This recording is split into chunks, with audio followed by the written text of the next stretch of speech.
Fellas, YouTube, what is popping? My top 7 muscle building mistakes, right? I've trained for 8 years and I've made all of these mistakes, and I'm here to tell you why they're so key not to make them, and I'm also going to help you how to improve them. Hope you enjoy.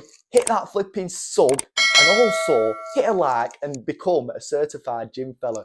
Thank you. Number 1, your form. There's 2 ways to look at this. One, it's not actually going to stop your muscle building if you have bad form. You're still going to build like beginner gains. You're still going to get some flipping time and attention on muscles and that. However, if you're doing incorrect form, it's going to prolong that process of the muscle building.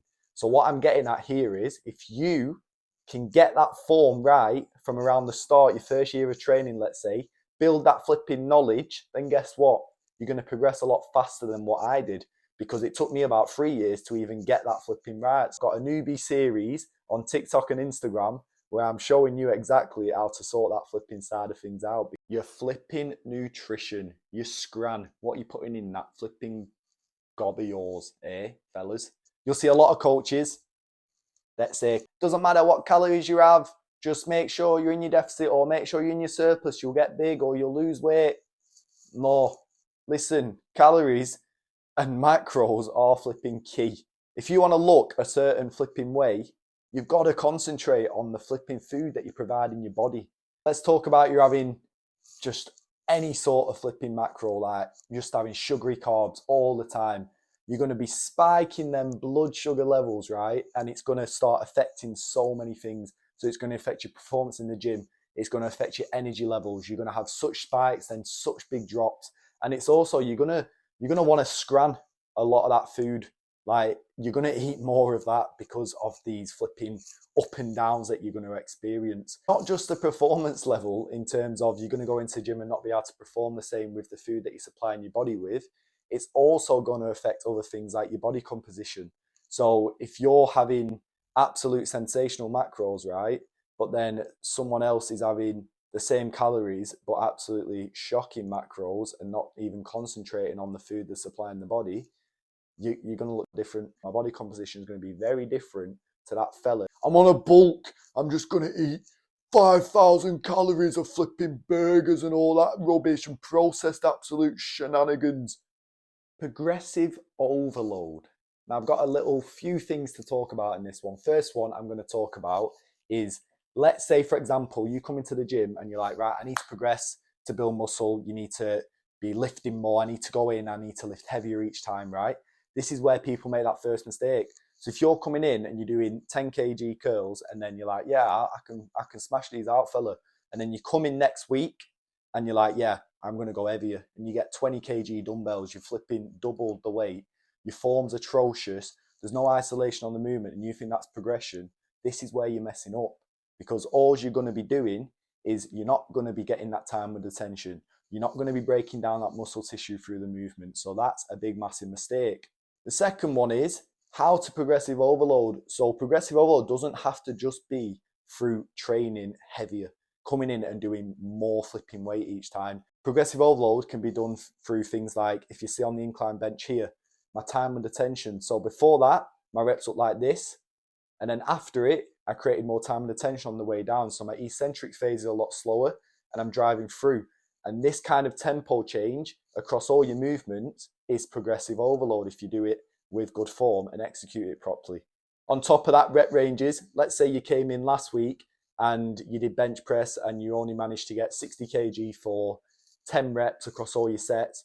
You come in next week, you don't need to go, I need to get 65, 70 kg. Say, I'm going to get 60 kg, same form, same tempo, but I'm going to do 12 reps. That's progressive overload. There's more volume added into your training. And this is ways that you can make sure you're not messing up that side of things, because progressive overload is the key to muscle building. Messing around in the flipping gym. What do I mean by this? If you've got no intensity in your training, you're not actually pushing yourself through each set, you're not actually working hard at it, you get into a set and it's just like, oh yeah, get on to the next exercise. Whilst you're doing your set, you're picking those and that. Trust me, this is what's causing you issues on muscle building. Also, having no plan of action. Waltzing into the gym, right, and just having no schedule. You want to kind of get some sorted. I'm not saying that you need to have this ultimate flipping blueprint of training, but have an idea of what you're doing.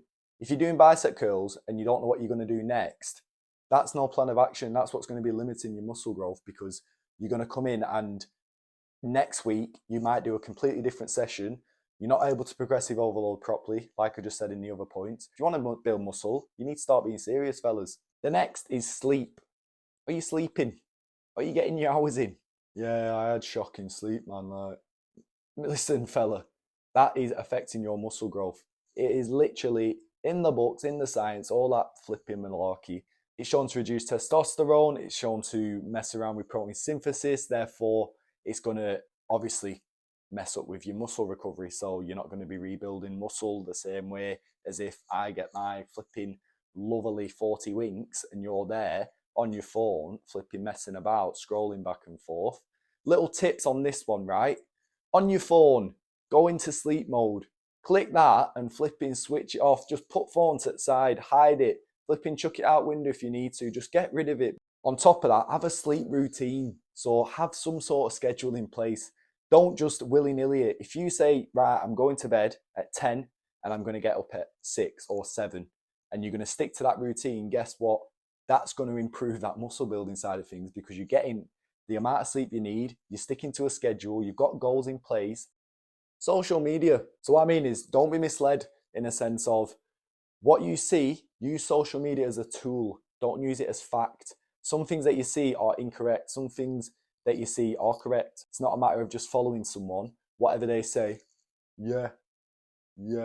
Like, we're not robots in society. Like, find out. If you're not sure, do some more research, fellas. And to finish it off, which I think is quite a big one, is incorrect training schedule / routine.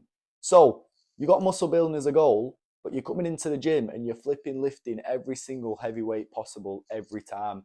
You're doing low rep ranges, you're training more strength, and you're not hitting that hypertrophy. Yes, as a newbie, beginner gains, you're going to get some substantial gains. However, it's not going to be to the highest potential possible if you actually have a routine in terms of hypertrophy style training. Boom biddy bap, and that is flipping it. Hope you flipping enjoyed. Subscribe, hit the like, and listen, be a gym fella and join the community. Thank you.